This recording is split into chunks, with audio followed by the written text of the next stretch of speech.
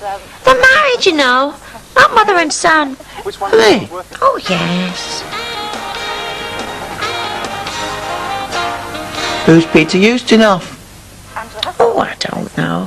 Some posh stuff.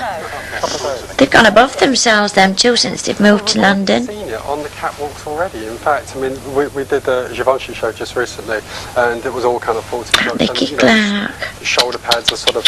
He wants to do something about his own hair before he starts messing with everyone else's. I like his leather pants though. Not mid-morning, Malcolm. It's not the most flattering. No. If watching a birth is not your thing, then be warned. It is very graphic, very moving. Isn't it lovely? Not for the screen. Richard always wants to be talking about gynecological matters. I get a bit embarrassed. So does Judy, look. So I thought if you'd had a sort of posh London do at the weekend... She's not got the right hands for shoe. They're like a couple of shovels, them. These are the ingredients, so some fresh... Judith's got nice hands, ma'am. Which, because I'm in London and I'm trying to make an effort, I've right. Oh, you can't seem to get Judy's pots off your mind, young man. I think you're smitten with the love bug. Why don't you ask her for a date? Do you think she would go out with me, ma'am? Malcolm, you don't realise this. You're considered quite a catch round here. Do you want me to ring her? No. Faint heart never won fair maiden. Go on, give her a ring. Where do you think I'd be if I hadn't goaded your father into asking me out? I don't know what to say to her though. Ask her to see that sinking boat film. Do you think? Yes. And you could throw in a fish supper. You could pop down the post office, get some of your savings out. Can I, ma'am? They're your savings, Malcolm. Hello, Judith. It's Malcolm Merton. I'm just ringing to see if you'd like to come out on a date with me to see a film and then have a fish supper. You would? Great! Bye! Right, that's enough practicing. Now do it for real.